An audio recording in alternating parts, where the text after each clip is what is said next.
Buenas a todos, bienvenidos a Estado Terminal, el podcast que resiste a 1984 de actualidad. Y bueno, esto es un nuevo programa, va a ser un poco la continuación del martes, que al final acabamos yéndonos por las ramas y hablando de otros temas, igual de interesantes, claro. Y bueno, contamos con la presencia de Juan Lu, estudiante de Sociología, Elisa, de Relaciones Internacionales y Comunicación, y Jimmy, que estudia Traducción, Interpretación y Turismo. Así que bueno, antes de empezar con el Islam y Mahoma, analizando su personalidad, ¿tenéis alguna noticia, algo de actualidad que comentar? Sí, bueno, yo tengo una noticia de hace unos pocos días en Reino Unido que va a liberar a 4.000 prisioneros para contener supuestamente la propagación del COVID-19. Y bueno, te cuenta la noticia que el gobierno británico pondrá en libertad a 4.000 presos de cárceles de Inglaterra y de Gales para contener la propagación del COVID-19, que ya ha dejado casi 50.000 contagios y 5.000 muertos en este país, especialmente en las penitenciarías del país, especialmente vulnerables. Y bueno, esto pues sirve una vez más para ver como medidas estatales que, usando el monopolio de la fuerza, de cómo estamos aquí en España bajo arresto domiciliario, y cómo sería la cárcel, que sería arresto una vez más, y de cómo esta medida no funciona. A mí eso me hace reflexionar sobre la esencialidad, por así decirlo, del arresto de esa gente, ¿no? De todos esos prisioneros que al parecer pueden estar bajo arresto domiciliario, porque se los tiene enclaustrados en prisiones, en cárceles. Si no es tan esencial, si podrían estar cumpliendo condenas de su casa o simplemente a lo mejor haciendo servicio a la comunidad. Es un poco extraño. Me parece que es una característica de más bien un sistema penitenciario de castigo que en lugar de buscar la reinserción de aquel que se considera criminal, pues se persigue, ¿no? Y se le castiga por su acto.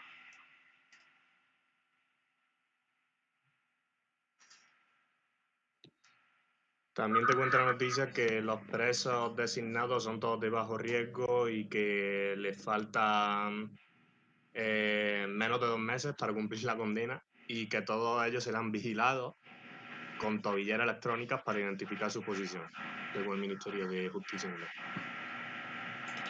Bueno, si vivieran en España no haría falta llevar un grillete electrónico porque ya, ya que no geolocalizan, pues no hace falta gastarse dinero en otro tipo de medidas, ¿no? Pero bueno, vamos ya con el tema. Así que, Elisa, por favor, intentaremos no interrumpirte. Y muchas gracias por estar aquí. Así que empieza hablando A de vosotros. Mahoma.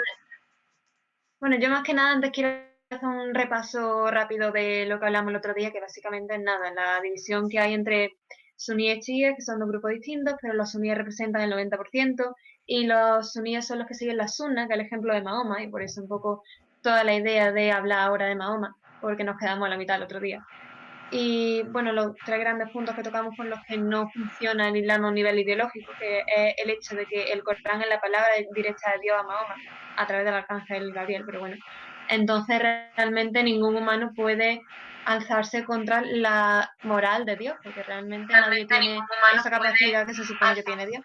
después, por lo tanto, es político por naturaleza porque no es solamente un sistema de creencias personales, espirituales, sino que es un modo de vida. Está programando todos los aspectos de la vida de una persona y de una sociedad. Y después que como no hay una figura jefe, como el cristianismo, o bueno, el catolicismo tiene el Papa, que más o menos dictamina las pautas de cómo se va a entender la religión a partir de cierta época, tiene a Mahoma, que entonces, como es el ejemplo a seguir y se supone que es el hombre perfecto de Dios, incluso para los estándares del siglo VII es un poco debatible esto, ¿no? Entonces, pues eso, quería más o menos introducir algunos de los aspectos más controvertidos de Mahoma, que también tiene algunos aspectos muy positivos, que es verdad que era muy generoso con bastante gente, con sus vecinos, y daba buenos ejemplos de moralidad que mucha gente sigue a día de hoy, pero también tiene algunos aspectos que, hombre, son muy criticables y que, como se supone que es ese hombre perfecto al que no se puede criticar, aunque no tiene la santidad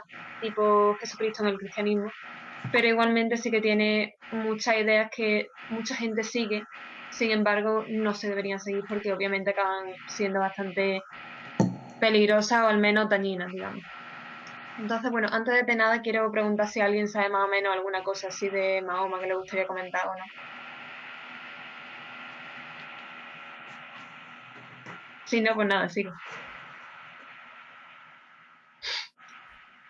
Bueno, pues sigo entonces. A ver, Mahoma, eso, él tiene la gran revelación del Islam y que se supone que es el último profeta en la península arábiga, en la Meca, y entonces tiene una serie de ideas y va teniendo una especie de grupo de seguidores, y algunos incluso lo llegarían a llamar secta, pero vamos, casi todas las religiones cuando empezaron fueron algún tipo de secta o de herejía de alguna anterior.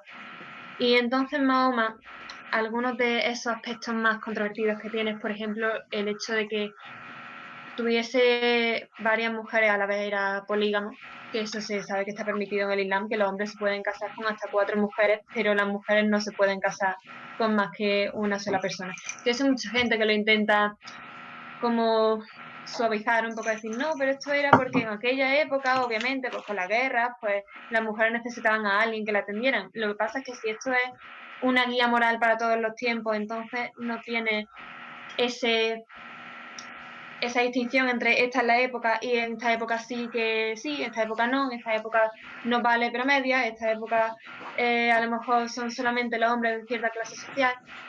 Y bueno, y el aspecto yo creo más cuestionable de Mahoma es que una de esas mujeres tenía 6 años cuando se casó con ella y Mahoma tenía 52. Que después no pasa nada, entre comillas, porque, bueno, no empezó a tener relaciones con ella, por ponerlo de una forma bonita, hasta que tenía 9 años, ¿no? Bueno, coño, Que entonces, bueno, puta madre. ¿verdad? Sí, sí, sí. Es que noto que se me... Bueno, sí, noto cosas cuando hablo de esto, pero bueno.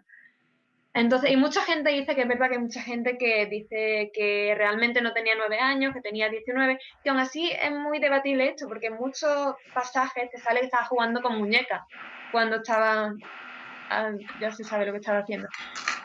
Entonces, con 19 años, un poco extraño que esté jugando con muñecas.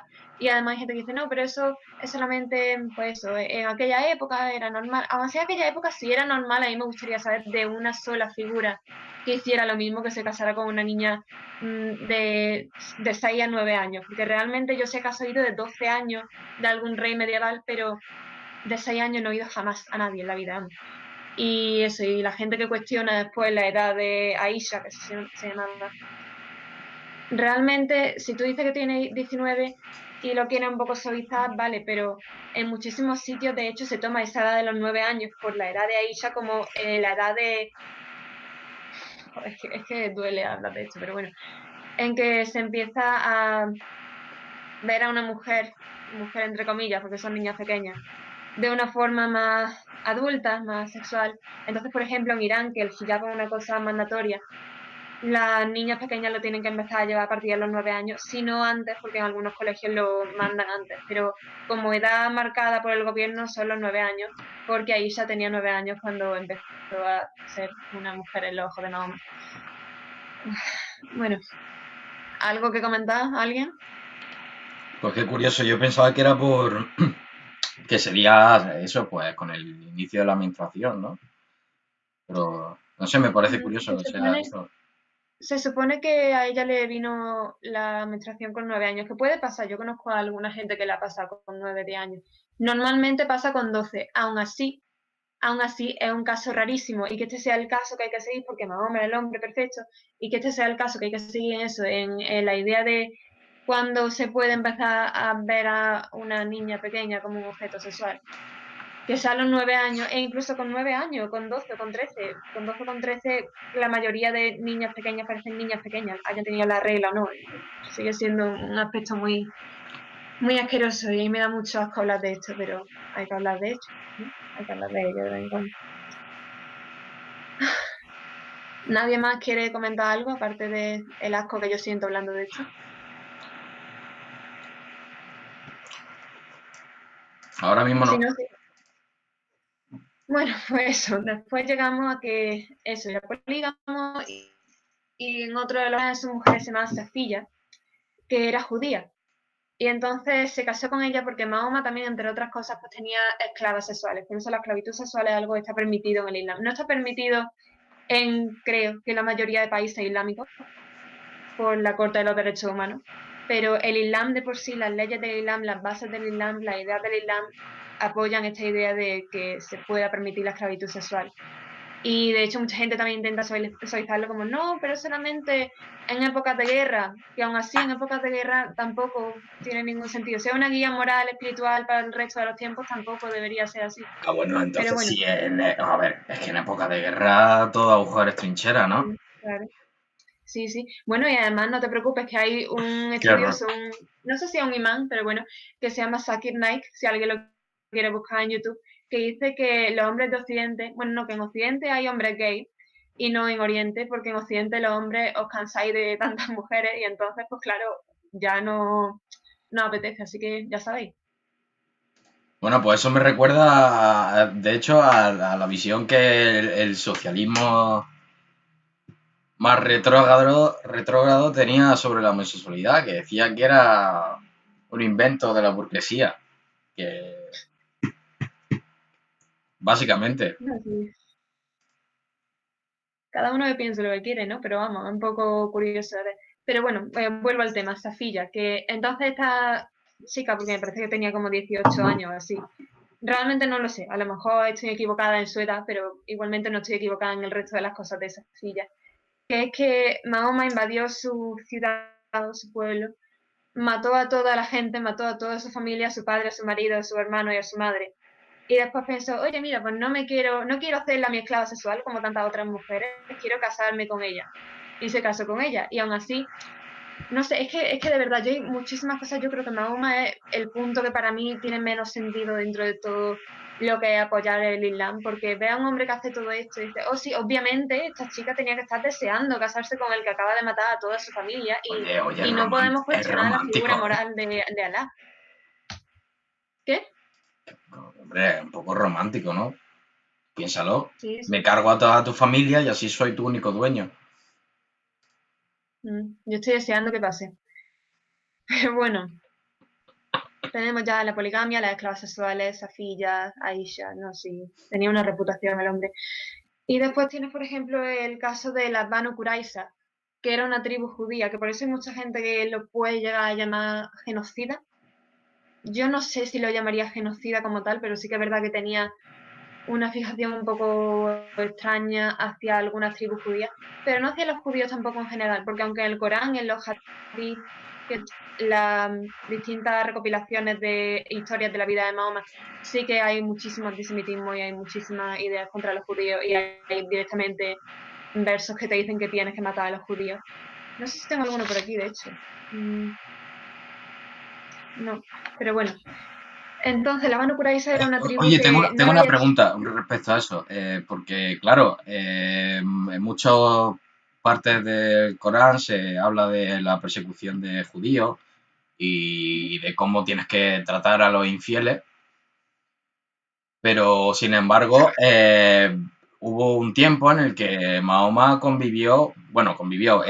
tenía como vecina a una judía.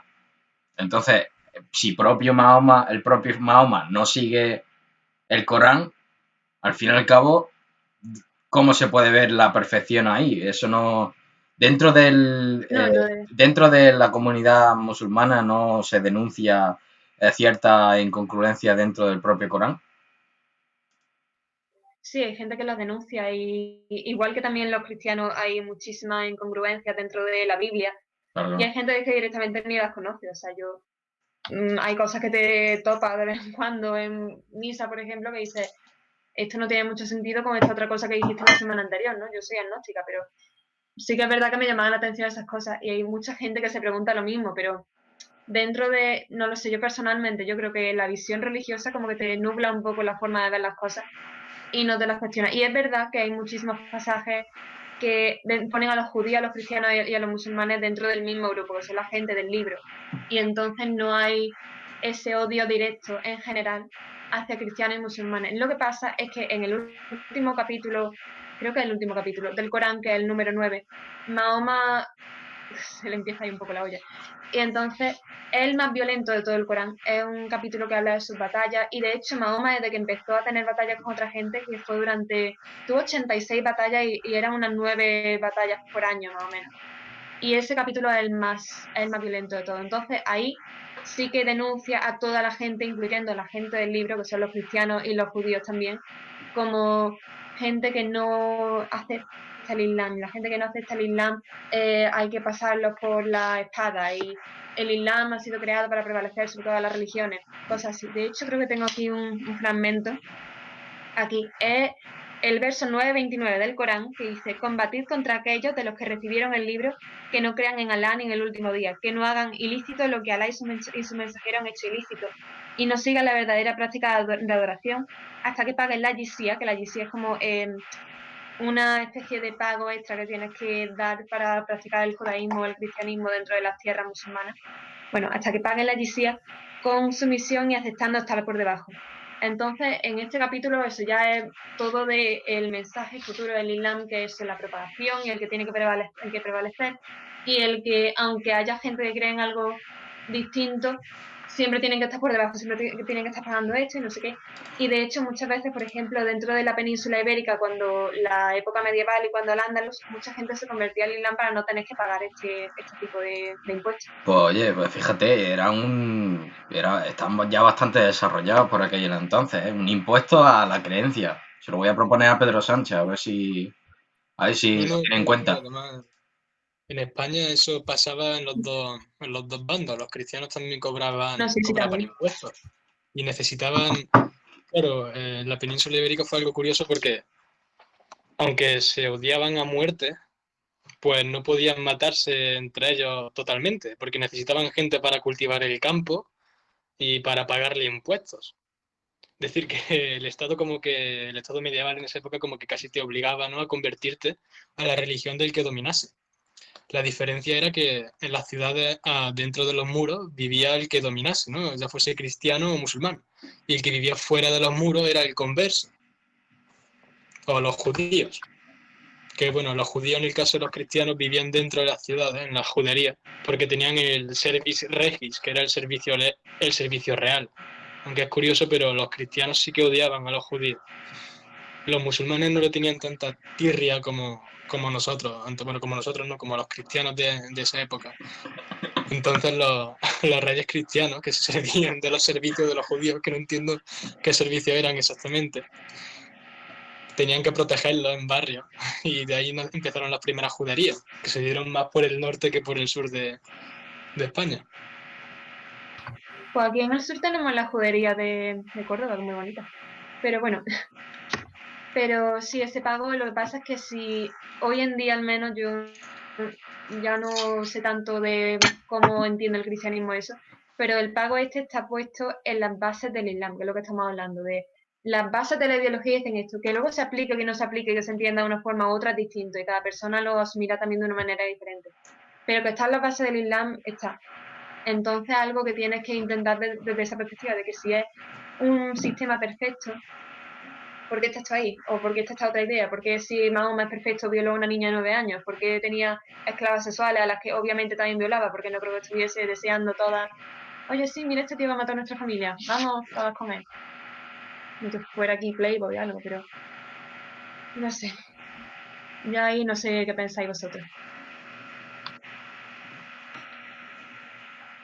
Pues bueno, un poco el tema de la moral islámica, ¿no? Que si Mahoma representa el deseo de Alá y Alá define lo que está bien, pues todo lo que haga Mahoma en nombre de Alá está bien, sea lo que sea. Entonces, ese problema también estaba en el cristianismo, ¿no? Por eso existió la Inquisición y, por ejemplo, al traducir la Biblia, tenías que hacerlo literalmente, que es realmente una idiotez, porque imagínate traducir del hebreo al, al castellano antiguo. Tendrías que cambiar palabras para que el texto en español antiguo tuviese sentido. Pues hacerlo estaba penado, con muerte o tortura y otros castigos que te ponía la Inquisición por delante. Entonces, el Islam como que todavía no ha superado eso de que Dios no define el bien y el mal, ¿no? Es decir, todo lo que aparezca en el Corán no tiene por qué ser justo ni tiene por qué ser bueno. Incluso puede ser contradictorio, ¿no? En el caso del Corán no lo sé, pero en la Biblia, por ejemplo, hay un pasaje en el libro Levítico que habla de que, bueno, el sexo debe ser penado con la muerte, tanto el heterosexual como el homosexual. Y eso es una contradicción directa con el 10.º mandamiento, no matarás. Entonces, la Biblia está llena de este tipo de contradicciones y supongo que el Corán también. Lo que pasa es que, como en el Islam todavía nadie ha tenido la idea de, oye, toda la palabra de Dios lo mismo no representa el bien, como a nadie se le ha ocurrido eso. Es decir, lo mismo violar a una niña de 9 años está mal. Creo que, en fin, ahí está el problema, ¿no? Que la moral islámica es solo lo que ponga en este libro y ya está. Entonces me parece un poco casi Sí, no, que... porque... No, sigue, sigue. Sigue, sigue. Bueno, yo creo que sí, que no, o sea, eso es lo mismo, distintas formas de verlo. Por ejemplo, en los países más sufistas como Marruecos, por ejemplo, no hay esa misma visión tan estricta de las cosas. Se entiende, se sobreentiende que esto, y después tiene los porcentajes más o menos en los que se puede ver cómo la gente entiende una cosa o la otra, quién es islamista, quién es conservador, quién es reformador.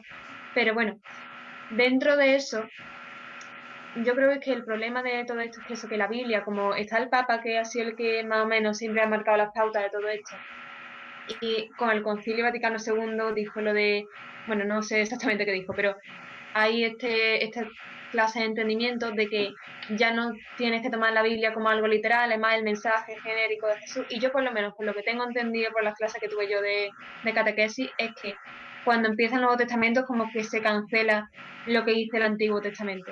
Al menos así fue como me lo enseñaron a mí. Pero vamos, dentro de esto, pues sí, es lo mismo. Como no tiene una figura clave aquí que marque las pautas en el Islam, pues tiene a Mahoma. Y después Mahoma que dice, esto es la palabra directa de Dios. Entonces la palabra directa de Dios no se puede cuestionar, tú la puedes entender de una forma o de otra, pero es la palabra de Dios. Y la palabra de Dios está por encima de la palabra de cualquier persona. Sí, bueno, en el cristianismo lo que pasa del Antiguo Testamento al Nuevo Testamento es la figura de Dios, porque, bueno, la figura de Dios a través de Jesucristo, ¿no? En el Antiguo Testamento, en todos sus libros tienen la imagen de un Dios vengativo y que imparte justicia. Y también bastante cruel, la verdad, las cosas como son. Y en el Nuevo Testamento tiene la otra versión de Dios, que es la versión de la piedad, la misericordia, el perdón, encarnado en Jesús, ¿no? Pero aún así, durante la Edad Media, la imagen de Dios la utilizó la Iglesia para lo que quiso. Y bueno, tenía como medio esclavizado a la gente, ¿no? Me tienes que pagar el diezmo, por ejemplo. Y también incluso la moral, la Iglesia Quitarlos se del metía en todo. medio esclavizado, o sea, completamente, ¿no? Sí, sí, Sometidos. entonces yo, claro, yo creo que fue el racionalismo lo que le dio el impulso a los cristianos de cambiar su moral, ¿no? De separar el hecho de que todo el bien venga de Dios porque Dios lo hace, a lo mismo lo que Dios dice no está siempre bien. Y como sé eso, pues voy a reinterpretar la Biblia un poco, voy a tomar lo que me sirva, ¿no? Lo que más se adapte a estos nuevos tiempos que se vienen. Y creo que eso es lo que nunca ha pasado en el Islam. Es una forma de supervivencia, creo yo. Y una cosa que se me ha olvidado mencionar antes, cuando he dicho lo de la traducción del hebreo al castellano antiguo, también una cosa que se suele hacer para hacer un poco de apología de lo que dice el Islam es que no es una traducción exacta, porque el árabe del Islam es árabe antiguo, árabe clásico. y no es el mismo que el que se habla en otras zonas, en Palestina o en Marruecos o en otros sitios. Entonces hay gente que dice, no, pero es que esta traducción no es exacta o no puede ser esa traducción, que también es una cosa que a mí me choca mucho, ¿no? Porque la gente dice eso, pero lo suele decir sobre todo con los aspectos más negativos, digamos. Pero después no lo dicen con los positivos. Y si puede estar la traducción errónea, puede estar la traducción errónea en todos los aspectos. Y aún así, no va a ser de decir, le tenéis que cortar las manos y los pies. La traducción a lo mejor no sería esa, a lo mejor sería, yo qué sé, lo tenéis que desmembrar o algo así, pero realmente no va a ser, oye, no quería decir que le teníais que cortar las manos y los pies, sino que teníais que darle caramelo o algo así.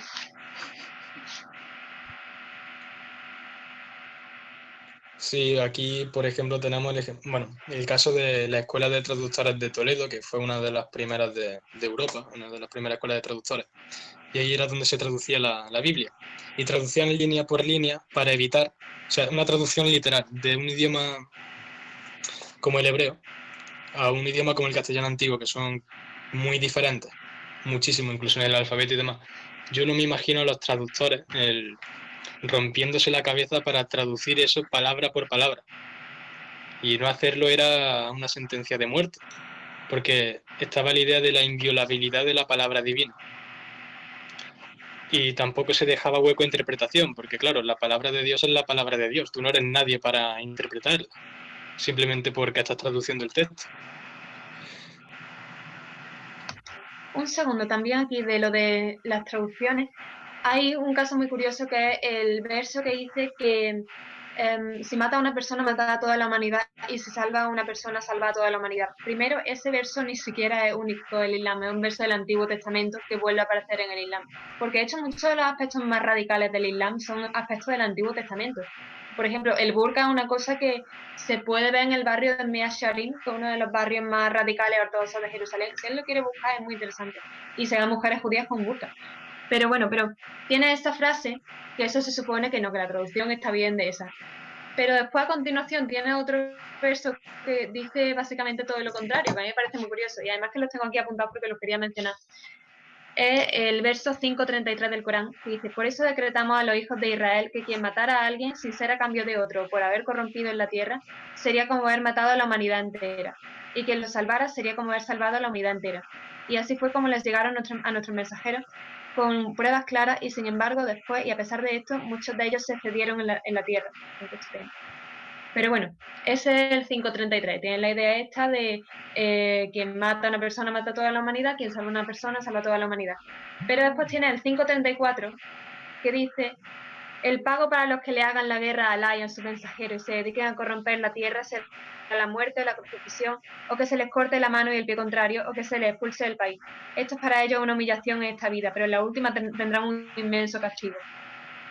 Y ahí pues tienes también la idea de exactamente quién le hace la guerra a Alá y a su mensajero, porque algunas personas dirían, yo misma le estoy haciendo la guerra a Alá y a su mensajero porque Mahoma era una mierda de persona, honestamente, vamos a ser honestos. Entonces, según Alá, yo me merezco eso, que me corten las manos y los pies, porque alguien estaría dispuesto a que me cortaran las manos y los pies por decir, oye, a lo mejor el violar a una niña de 9 años no es algo demasiado positivo para una figura que se supone que representa los valores que tiene que seguir toda la humanidad. Yo no lo sé, si alguien quiere comentar también esto un poco, porque de hecho otra contradicción también. Yo tengo una pregunta. En el catolicismo sí que se establece una tabla moral que te dice lo que está bien y lo que está mal. Y te hace ahí una dicotomía. ¿En el Islam pasa lo mismo? La verdad es que no estoy segura como tal, porque el Islam tiene los mismos profetas anteriores. A Jesucristo se le considera un profeta en el Islam, no de la misma forma que en el cristianismo, no se cree que le crucificaran, y hay gente que no cree que fuera el hijo de la Virgen María, en el sentido de que fuera virgen ella. Y hay gente que incluso dice que es un bastardo, pero está visto como un profeta del Islam. Y Moisés, Noé, todas estas figuras son profetas anteriores. Entonces yo imagino que si Moisés es un profeta del Islam, también estará con también tendrá los mandamientos. Pero no lo he visto con tanta intensidad como el cristianismo, que aparecen cada 2 por 3. Realmente no estoy 100% segura de eso. Sí, bueno, yo lo que puedo decirte es que en el cristianismo no se te establece o sea, el cristianismo se basa muchísimo en el sufrimiento humano. Y bueno, Jesucristo es una figura que sufre, ¿no? Y la recompensa del sufrimiento, por así decirlo, de forma muy breve, es la vida eterna, ¿no? Es decir, si eres capaz de soportar el peso de tu sufrimiento, que está representado por la cruz, subiendo la colina, la tortura y todo eso, pues será recompensado, ¿no? El tema de los últimos serán los primeros. Pero no te dice exactamente lo que tienes que hacer, no dice haz esto que está bien y esto está mal, no lo hagas. Eso pasa más con la Iglesia como institución que utiliza el cristianismo para, en fin, coger al pueblo y medio esclavizarlo por obra divina, ¿no? Pero el cristianismo sí que te dice lo que deberías hacer, no te obliga a hacerlo. Te dice el bien es por este camino y el mal es por este otro. Y según el camino que cojas, pues vas a ir al cielo o vas a ir al infierno. Porque no importa lo que te pase en la tierra. Es decir, no importa la justicia terrenal, ¿no? Porque el cristianismo nace en una época en la que justicia pues no había mucha, entonces la idea de que hubiese justicia en el más allá era a la gente le gustaba. Entonces, si te va a juzgar Dios, mejor pórtate bien, que si te portas mal te vas a ir con Lucifer a pasar una eternidad ardiendo en el infierno. En el Islam no lo sé, lo desconozco, pero por lo que ha dicho Elisa, yo creo que es una religión más rígida, ¿no? No tanto de separación de bien y mal, sino de una moral religiosa más rígida a la que tienes que someterte. Sí que es más rígida, pero sí que distingue entre bien y mal. Lo que pasa es que el concepto de bien y mal lo ve desde un punto de vista distinto, ¿no? Y mira que yo soy agnóstica, pero me sigue gustando mucho de los valores del cristianismo y sigo viendo la figura de Jesucristo como una figura moral muy decente, incluso para la época en la que estamos y para la época en la que estuvo él.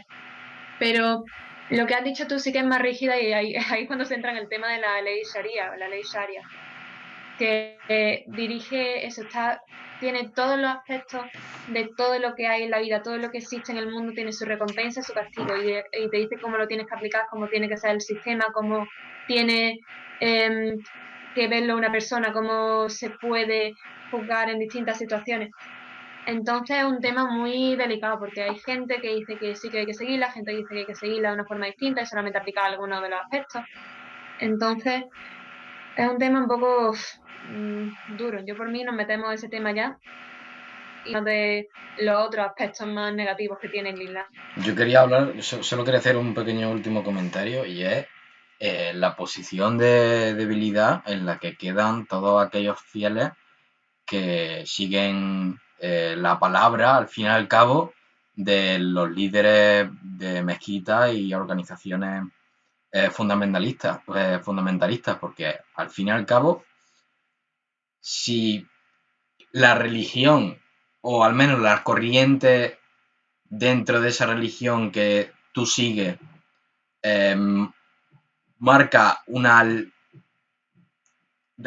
lectura del Corán tan literal, si encima ahora tenemos un filtro que es el imán, que es el que escoge al fin y al cabo cuáles son las partes del libro que tú estás consumiendo, se puede aprovechar perfectamente de ti, porque si en el Corán aparecen mensajes de paz y mensajes de odio que se contradicen entre sí, el fundamentalista podrá llegar y usar la palabra de odio como fuerza de manipulación y de control mental sobre el fiel. Totalmente. De hecho, es un aspecto muy curioso porque la mayoría de los terroristas empiezan con algo parecido, es decir que no todos, pero algunos vienen de familias que son más bien moderadas, que son familias normales y corrientes como cualquier otra, dentro de que creen en el Islam y algunas familias pues creen, yo qué sé, en alguna otra religión. Pero esta gente normalmente empieza eso, con pequeñas cosas que ven en su familia, de decir, oh, pero esta gente que es distinta a nosotros, esto no es lo mismo, o no siguen este aspecto del Islam que nosotros seguimos, entonces a lo mejor pues son como inferiores, pero realmente vamos a hacer la vida con ellos normal y corriente. Pero después esta gente a lo mejor va a una mezquita con un imán. Normalmente estos imanes suelen ser o de Qatar o de Arabia Saudí, que lo suelen importar. Y se les llama islamistas porque no son yihadistas como tal, porque no van a poner una bomba pero van a trabajar dentro del sistema para conseguir imponer esas ideas del Islam más violentas que ellos quieren llevar a cabo, como son eso, pues, la Sharia o otros aspectos. Entonces manipulan a esta gente que muchas veces tiene un sentimiento ya de exclusión porque sienten que no están en su país de origen, hablando del caso, por ejemplo, de los terroristas de Europa, ¿no? De que no están en su país de origen y no encajan en esta sociedad, pero sí encajan en algunos aspectos de a lo mejor sus barrios, como por ejemplo Molenbeek, cuando el atentado de Bruselas, el barrio de Molenbeek fue un barrio muy comentado por eso mismo, porque protegieron a muchos de los terroristas. Y entonces tiene esta gente, normalmente joven, que no encuentran su rumbo en la vida y no se sienten cómodos en su lugar, y van a una nueva mezquita con otro aspecto diferente, otro imán diferente, otra visión diferente, y dicen, oye, pues realmente si el Islam es una visión perfecta del mundo y es la palabra perfecta de Dios que no nos podemos cuestionar, ¿por qué vamos a dejar fuera estos aspectos? Estos aspectos también son islámicos y estos aspectos también son de Mahoma. También si Mahoma es la gran guía del mundo, ¿por qué vamos a ignorar estos aspectos? Estos aspectos también son parte del Islam. Y si tiene esa idea más todo ese sentimiento de no pertenecer, de odio al otro, de odio al sitio en el que vive, al sitio en el que está, y una persona que se aprovecha, que te manipula, que te repite todos esos versos más violentos y más de odio, pues entonces acabas teniendo gente que pues hace alguna barbaridad. La gran mayoría de musulmanes no hacen eso, por cierto. La gran mayoría de musulmanes no quieren nada que ver con los terroristas. Hay un porcentaje que sí, eso no se va a ignorar, pero sí que es verdad que de hecho que los musulmanes son la mayoría de víctimas del terrorismo yihadista. Entonces es una diferencia que yo creo que hay que apuntar. De hecho, sí, según informes de la CIA, tan musulmanes que coquetean con el terrorismo. Un segundo, repite lo que has dicho, Juanlu. Sí, que según informes de la CIA, tan solo el 15% a la que Parece flirtea que con se el te ha terrorismo. cortado justo en el momento. O sea, No se te oye, ¿qué pero dice creo la que te tengo CIA? un email muy ¿El, fuerte. el 15% de qué? Creo que era el 15, ¿no? Si el Sí. 15% de la población islámica ¿Sí? es el porcentaje de gente que flirtea con el terrorismo. Pero ¿qué es filtrar con el terrorismo? Que juguetean con él, a ver Que si se les mete gusta o la no en idea. las bandas terroristas. ¿Que consumen contenido? Lo O que lo consumen tantean el en terreno. otro caso. Yo creo que es más eso, que están dispuestos, por lo menos en el informe que vi yo, que también decía más o menos las mismas cifras, entre el 15 y el 20%, y ahí tienen a los yihadistas, que esas son las personas que están dispuestas a poner una bomba, están dispuestas a matar a gente directamente y a causar acción directa, aunque realmente no tenga una repercusión a largo plazo importante.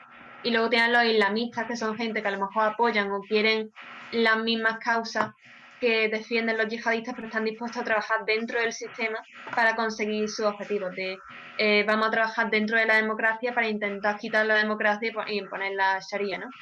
Y después tiene en torno al 75% que son conservadores, que son de que ni vienen ni van con el terrorismo, no quieren nada que ver con el terrorismo, pero sí que es verdad que apoyan algunas de las visiones más extremistas para nuestra visión desde el mundo occidental, ¿no? Por ejemplo, el 78% de los musulmanes británicos querían que se encarcelara a un dibujante danés que pintó a Mahoma. Y después tiene el 5% que sí son reformadores, que son los que dicen, no, pero yo apoyo a los homosexuales y yo estoy a favor de esto y hay muchos que están a favor de esto y el hijab es una cosa que empodera a la mujer y la mujer está muy empoderada dentro del Islam, obviamente, claro. Pero eso, incluso dentro de el Islam, el 5% es un número alto, pero comparado con el número exagerado de musulmanes que hay en el mundo y de cristianos y de otras religiones, pero hay una cantidad de millones de personas que siguen las religiones abrahámicas en el mundo que, hombre, no estoy segura de cuánta parte del mundo cubre eso, pero mínimo debe de cubrir como 2/3, ¿no?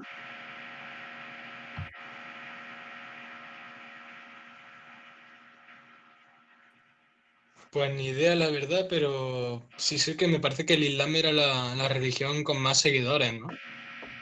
Hoy en día me parece que es el cristianismo, pero el Islam es la que más está creciendo. Dentro de unos años me parece que la proyección es que va a ser la más grande. Sí, creo Porque que la gente cristiana o se quita o deja de ir a misa y cosas así, así que... sí, creo que hay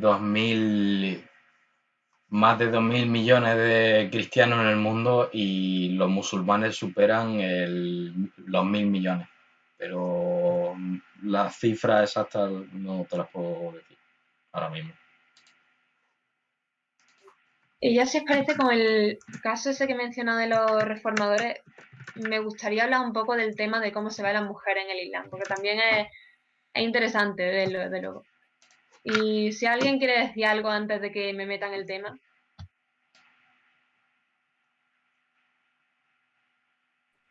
No, adelante. Vale, pues nada. A ver, hay esta idea general, sobre todo en Occidente, porque además es curioso que el feminismo ha hecho un giro de 180 grados en torno a lo que es el Islam, pero bueno, de que eso, está la idea esta de que las mujeres en el Islam no están oprimidas y no se las ve mal y tienen unas reglas que las protegen de la mirada, de que las sexualicen, cosas así. Que bueno, no es tan bonito como se pinta, ¿no? Pero bueno, algunos de los aspectos ya lo he mencionado, como la poligamia, de que un hombre puede tener hasta 4 mujeres, pero una mujer no puede tener más de un marido. Después tienes, por ejemplo, que la recompensa de los hombres, no de todos los hombres, pero de los mártires, bueno, de algunos hombres también, los mártires que tienen extra además, pero bueno, que los hombres en el cielo, en el paraíso islámico, tienen entre 2 y 72 vírgenes solamente para ellos. No se menciona que tienen las mujeres, a lo mejor también tienen vírgenes para ellas, hombres, no sé. Pero bueno, tiene eso, las 72 vírgenes en el cielo, que las mujeres pues parece que no tienen. Tienes, por ejemplo, lo que es la signa, que la signa es mantener relaciones sexuales fuera del matrimonio. ¿Qué pasa? Que eso también cubre la violación. Entonces, una mujer que la han violado tiene el mismo castigo que una mujer adúltera, y el castigo dentro de la Sharia al menos, no en Occidente como tal, porque también hay una ley islámica que dice que tienes que seguir la ley de la tierra si vives en un país que no es de mayoría musulmana. Pero bueno, el castigo dentro de eso es que te la pidan, básicamente, o si no te azotan como mucho, pero bueno. Y también hay gente que también hace apología de todo esto, que dice, no, pero es que necesitan muchos testigos, no sé qué, que de nuevo, si es una ideología perfecta, las cazas de brujas han pasado 1000 veces en la historia, más recientemente el Me Too, por ejemplo, que fue una caza de brujas, por mucho que se nieguen a admitirlo, y entonces, si es una ideología perfecta, testigos van a aparecer, y van a aparecer si lo ha hecho, pero viendo que no es perfecto, y viéndolo desde un punto de vista más humano y más racional, la gente que tenga algo en tu contra se lo puede inventar y se puede organizar y te pueden condenar a algo que ni siquiera ha hecho, ¿no? Por ejemplo, está el caso de Soraya Manucheri en Irán, que su marido consiguió reunir suficientes testigos como para que la lapidaran y pudiera casarse con una chica mucho más joven porque su mujer no estaba dispuesta a que se casara con una segunda esposa estando ella ahí. Pero bueno, y también aquí está el caso de que el testimonio de una mujer vale la mitad del testimonio de un hombre. Entonces, si necesitas 2 testigos por signa masculino, necesitas 4 testigos por signa femenino. Porque por lo visto el testimonio de una mujer pues no cuenta tanto dentro del Islam como el de un hombre, porque por lo visto pues somos imbéciles o algo las mujeres. Claro, como tienen que estar todo el tiempo a la orden de los hombres y cuidando de la casa y cumpliendo con sus tareas domésticas, pues claro, estando tan ocupadas necesitan, claro, 2 mujeres cuentan como una porque están distraídas, ¿no? Pues mira, es una buena apología, la verdad es que no lo había escuchado antes, pero bueno. Mañana te va cualquier musulmán que conozca y le dice, oye, mira, ¿tú qué piensas de esto? A lo mejor te dice que sí, que es así. Pero bueno, también eso, tienen la mitad del valor en general en casi todo, la mitad de la herencia, por ejemplo, un hombre consigue el doble de la herencia con una mujer, eso, la mitad del testimonio. De hecho, hay un hadith entero que habla de cómo Mahoma, por mucho que se dice no, que la mujer está muy respetada en el Islam y por eso nos tapamos, para que se nos vea por nuestro cerebro y no sé qué. Hay un hadith que habla de cómo Mahoma dice que la gran mayoría de los habitantes del infierno somos las mujeres y que las mujeres somos deficientes mentales y religiosas. Que bueno, entonces ya eso creo que quita un poco todo el argumento de lo de que a las mujeres se las respeta mucho más por su inteligencia en el Islam y todo eso. De hecho, lo tengo aquí, es de Bukhari, por si alguien dice, no, es que es un hadith que no cuenta, es de Bukhari, o sea que sí que cuenta. Es el 16301, que dice, una vez el apóstol de Alá salió de la musala a ofrecer la oración al fitr. Entonces pasó por las mujeres y dijo, oh mujeres, dad limosna, pues he visto que la mayoría de las que habitan en el infierno erais vosotras, las mujeres. Ellas preguntaron, ¿por qué es así, oh apóstol de Alá?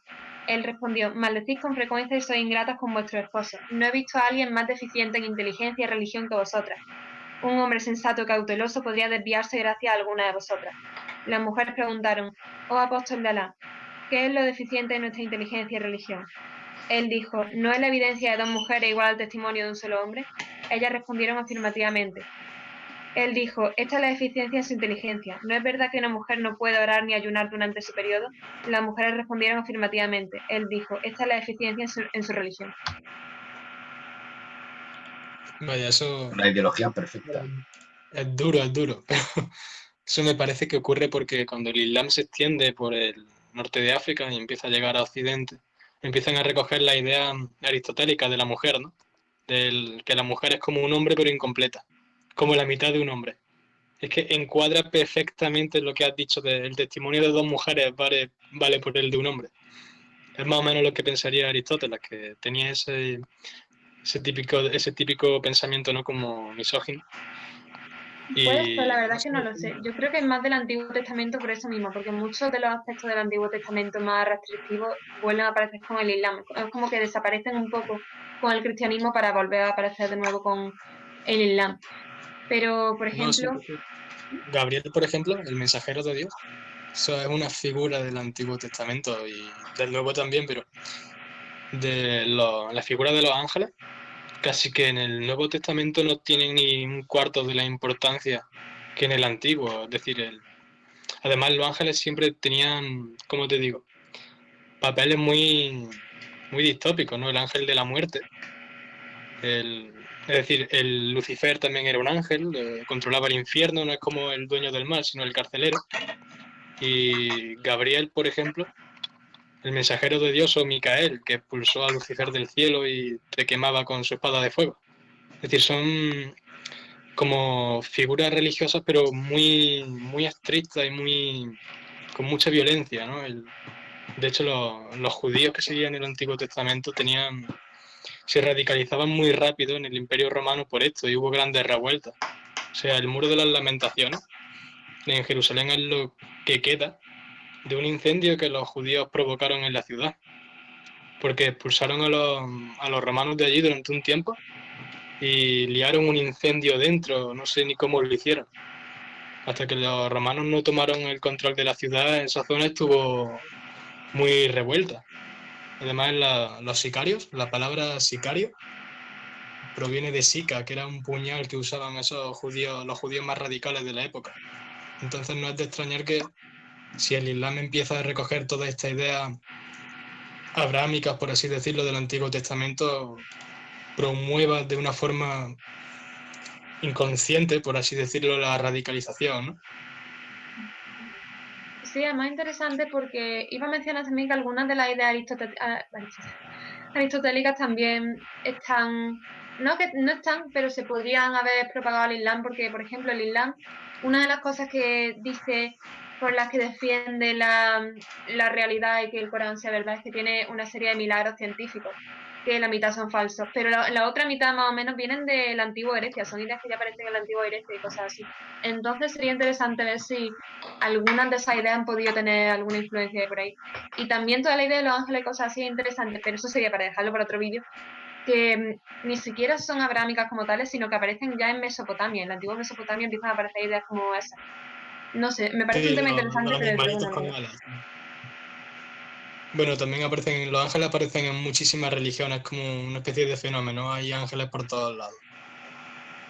Pero en el Antiguo Testamento son como siervos de Dios extraordinariamente violentos y casi crueles, ¿no? Porque el ángel de la muerte fue el encargado de desatar las plagas de Egipto, por ejemplo. O sea, el ángel de la muerte en sí es un genocida en el Antiguo Testamento. Y no sé, eso en el Nuevo Testamento, ese tipo de papel es curioso e irónico, pero se les dirige más a los demonios que a los ángeles. Aún así también está el hecho de leer mal el Antiguo Testamento, porque, por ejemplo, a Abraham, ¿no?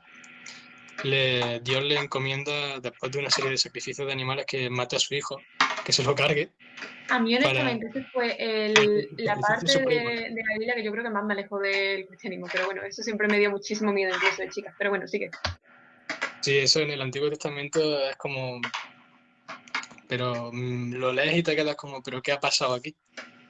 Claro, eso analizando el mito, porque no deja de ser un mito religioso, pues puedes entenderlo por la parte de que Abraham como individuo tenía que realizar el sacrificio supremo personal, ¿no? Que era su propio hijo, es decir, sacrificar lo que más te importa para complacer a Dios. A un Dios que era chungo, la verdad. Era muy macarra en el Antiguo Testamento.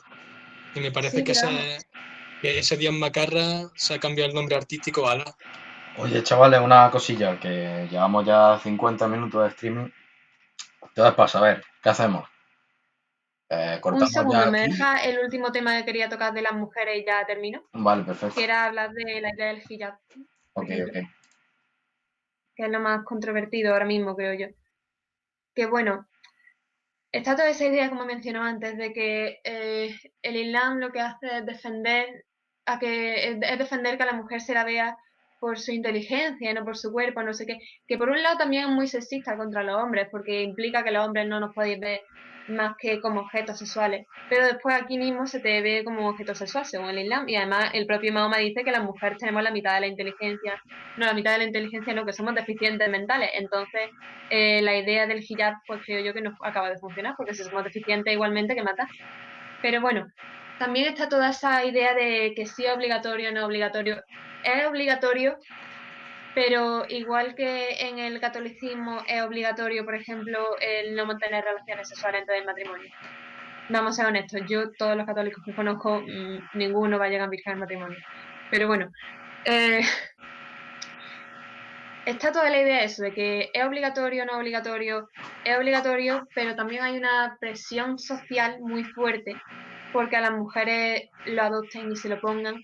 Y ni siquiera algo que realmente se pueda decir que ninguna mujer lo ha hecho porque ella ha querido, que ninguna mujer jamás se lo ha puesto porque a ella le ha dado la gana, que es verdad que hay muchas mujeres que voluntariamente deciden, oye, sí, me lo quiero poner porque o porque creo en la religión y creo en este aspecto que dice que es obligatorio y creo en todo ese mensaje de que oculta la belleza para promover mi inteligencia, que bueno, que si era una deficiente mental según esto, entonces ¿para qué? Pero bueno.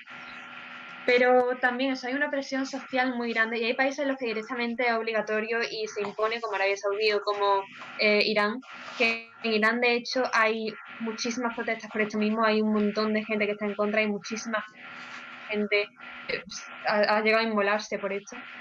Pero bueno, Irán de nuevo que es otro tema completamente independiente de todo esto.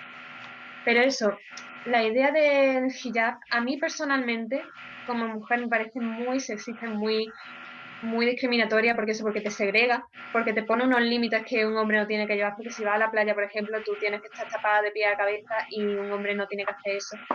Y igualmente, primero además también se dice que los hombres tienen que bajar la mirada cuando están con una mujer. Entonces no, tampoco le veo mucho el sentido de que tú te tapes si un hombre se supone que tiene que bajar la mirada. Para mirarle el culo. Pero vamos, puede ser, no sé. Pero desde luego, y también está la presión social que existe de que como lo llevas ya se te ve desde lejos. A un hombre no le pasa esto, pero a una mujer ya se te ve desde lejos de qué religión eres una representante de esto, tienes que estar de acuerdo con estos valores, tienes que representar estos valores, porque no hay ninguna forma de ocultarte, no hay ninguna forma de ocultar quién eres, qué crees y qué sigues. Y hay muchísima presión social también eso para ponértelo. En muchísimos países hay familias que amenazan a sus hijas, que incluso han llegado a matar a sus hijas en los crímenes de honor, los asesinatos por honor. Pero después, si una mujer que voluntariamente se la ha puesto se lo quita, muchísimas veces casi que se la cargan completamente. Está el caso de Tina Tokio, que es una youtuber que se hizo famosa por promover el hijab, porque ella decía, bueno, si lo tengo que llevar porque es obligatorio, porque si no me voy a ir al infierno por puta y por guarra, pues a fin de cuentas por lo menos lo voy a hacer de una forma que a mí me guste y le voy a poner como un turbante, le voy a poner flores, le voy a poner cosas, que también es un poco hipócrita porque si la idea oculta esa belleza, pues hay gente que se pone el hijab y después se cubre la cara de maquillaje, pero bueno. Y de nuevo también toda la idea de que te tienes el pelo algo bonito y el cuerpo de por sí, pero igualmente todo el mundo sabe que es que los codos son una cosa que son irresistibles para los hombres, esa es la parte más sexual. Que eso, Dina Tokio tiene un vídeo de más de 50 minutos, no, casi 50 minutos nada más que respeta a aquellos que tengan gustos peculiares. Sé inclusiva. no, sí, yo respeto una eso, religión inclusiva, tío. pero bueno, sí que habrá gente que le vayan los codos, ¿no? y habrá gente que le vayan a lo mejor los tobillos y los tobillos o los dedos de los pies o yo qué sé, la uña, y eso ya no lo puedes ocultar, no sé, es que eso, que te ponga un burka. A ti, Armando, pero yo me puse un burka para un trabajo el cuatrimestre pasado y saqué un 10. Es cierto, Pero bueno, es cierto. que eso, que también me gustaría hablar un poco de eso, de que Espérate un segundillo, por sí que tu porque cuerpo, que un es segundo, algo completamente natural, es algo que es Elisa, irremediablemente, sí, que no se te está escuchando porque se te está cortando un poco. Creo que es por la conexión. Repite un segundo lo último que has dicho. puede ser, no sé por dónde me he quedado, pero bueno, que he mencionado que me puse un burka el cuatrimestre pasado para un trabajo, sacó un 10 y después suspendió la asignatura y tengo la espina ahí clavada, pero bueno. Y eso, que yo creo que el hijab más que nada es, aparte de que yo creo que es una forma de opresión y que yo creo que es una forma de controlar a las mujeres, es una forma de sexualizarte más allá de lo que dice, que se supone que precisamente está ocultando esa sexualidad de la mujer y esa parte que es irremediablemente sexual de una mujer según el Corán. Pero realmente esto lo que está haciendo es asumir que algo que es completamente natural tuyo, que es tu cuerpo, es sexual y que no se puede hacer nada para evitarlo y que tú eres la que te tienes que tapar. Que, de hecho, entonces la culpa más que nada es de Alá, de haberte criado así y de luego decirte que te tapes. Para eso no a las mujeres atractivas para los hombres y ya está, y que todo el mundo sea gay, que se puedan reproducir y se acabó. Pero que eso además es toda esta idea de pureza, de las que no lo llevan no son puras, son una guarra, son muy, pues eso, son como son. Y eso, más que nada, yo creo que te sexualiza de por sí, que dice que algo que es natural tuyo, que es tu cuerpo, es algo que es vergonzoso y que tienes que tapar y que tienes que ocultar porque es que los hombres no se van a poder controlar alrededor tuya. Y sin embargo, en la gran mayoría de países en los que la gran mayoría de mujeres llevan el hijab, el tema de las violaciones es muy serio, mucho más serio que en Occidente. Y además también está la idea de que tú eres como un regalo para tu marido, casi, que no se puede, que eso, que tu propio cuerpo es algo que tu marido tiene que disfrutar y no tú. No lo sé, esa es la visión que me da a mí. Y después me gustaría un poco ya tocar en el tema de cómo el feminismo hoy en día como que hace un poco el fetiche del hijab y ya termino si queréis. Sí, sigue. Bueno, pues nada, que eso, que yo personalmente creo que ese fetiche, porque no me sale la palabra, que se ha creado como un fetiche, toda esta idea del feminismo moderno, de tercera, cuarta ola, ya no sé en qué ola estamos, honestamente, pero bueno. Hay muchos aspectos que defienden toda la idea del Islam y toda la idea del hijab y cosas así, cuando precisamente las feministas tradicionales como Nawal Saadawi de Egipto y cosas así, han peleado toda su vida para no llevarlo. En Irán muchísimas mujeres están peleando para no llevarlo, para que la acepten. Está el movimiento de la calle Engelab y Masih Alinejad y My Stealthy Freedom, que es una campaña entera en contra del hijab obligatorio en Irán. Pero sin embargo, ve, por ejemplo, la marcha de 2016 de las mujeres en Washington, me parece que fue, y una de las líderes del movimiento era Linda Sarsour, que además es una de las personas que más mal me caen de todo el universo, porque es un bicho de mujer, y aún así estaba promoviendo el Islam como una cosa estupenda y muy feminista, y después por Twitter defendía la ley Sharia y a Arabia Saudí y a terroristas, y a una víctima de mutilación genital femenina le decía que no se merecía ser mujer, que le tenían que arrancar la vagina, que me parece algo asqueroso y vil. Y eso, toda la idea de que es algo bonito y que protege, porque los hombres son tóxicos por naturaleza y son violadores todos por naturaleza. Y entonces, no sé, me parece que ese giro de 180 grados que se ha hecho respecto al Islam y respecto al hijab en el feminismo, más que nada es otro de los aspectos que marca que el feminismo moderno es una broma, honestamente, al menos en Occidente es un pedazo de broma enorme. Pero no lo sé, no sé qué pensáis vosotros respecto a eso. Pues es que, claro, el feminismo en sí es una ideología identitaria Ahora y mismo, hace o una sea, dicotomía que muy clara entre siempre, hombres y mujeres. siempre debemos recordar eso, que hay distintas ramas, distintas olas de feminismo. Entonces, con feminismo nos estamos refiriendo al hegemónico actual de tercera ola. Feminismo que es resultado básicamente de la transformación del marxismo y de la lucha de clases en una lucha de género, ¿vale? Y bueno, eso, el feminismo actual ha desvariado mucho y lo utilizan como una herramienta también para... Porque, a ver, muchas veces oímos a las feministas o a los colectivos feministas denunciando violaciones, denunciando la violencia de género aquí en España, que me parece perfecto, oye. Pero el feminismo, que históricamente también ha sido más internacionalista, ¿por qué ahora se está como subordinando a la cultura local? ¿Por qué está ocurriendo eso? ¿Por qué esto es feminismo en España, pero en Irán no? ¿Y por qué es aceptable por esos colectivos y por esas organizaciones que tanto dicen defender los derechos de las mujeres y su Pues, libertad? creo que porque Porque no el les importan las feminismo... mujeres, les importan hacerse las víctimas. Si les importaran las mujeres, estarían defendiendo, por ejemplo, Sí, eso, las mujeres iraníes. Yo tengo una amiga iraní muy cercana y yo lo paso mal por ella porque además no solo está jodida por el hecho de ser mujer en Irán, que dentro de Oriente Medio Irán es de los países más decentes, digamos. Pero, por ejemplo, ella es atea, ella ha dejado de creer en el Islam. Pero Irán es uno de los países en los que la blasfemia y el ateísmo está considerado un crimen que se castiga con la muerte, junto con Qatar, Pakistán, Afganistán, Somalia, Arabia Saudí, Yemen, Sudán, Emiratos Árabes Unidos, Maldivas, Mauritania, Nigeria y Malasia.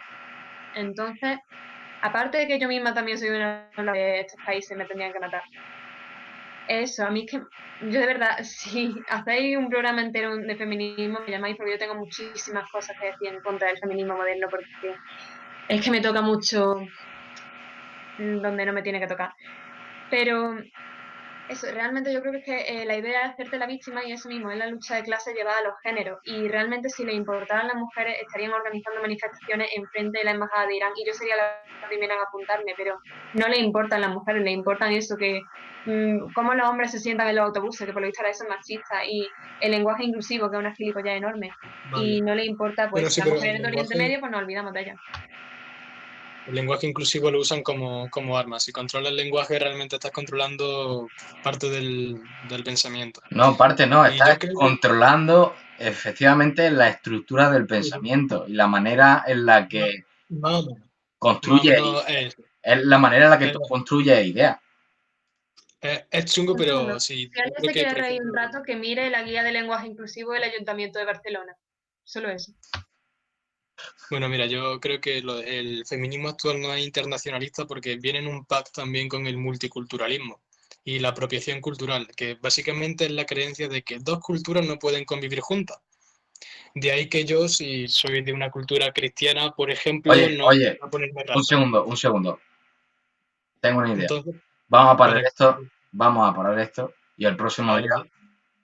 Seguimos por ahí. hablamos de esto, del feminismo y Multiculturalismo, del feminismo y y el de cáncer. exacto, y del multiculturalismo dentro del feminismo, cómo esto está afectando al movimiento, por qué se permiten esas culturas, pero luego no se permiten otro tipo de comportamientos que yo, por ejemplo, no considero nada machista. El hecho de que un empresario no quiera trabajar con mujeres en su empresa por los motivos que le dé la gana, pues, oye, que haga lo que quiera. ¿Quién soy yo? ¿Quién es el Estado para decirle a quién, con quién debe trabajar? ¿A quién debe meter en su propiedad y ponerse a trabajar? Ese tipo de cosas.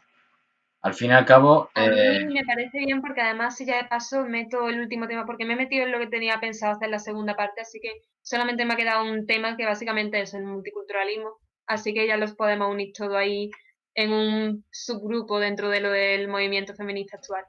Si os vale, parece bien. perfecto. Sí, sí, de puta madre. Perfectísimo.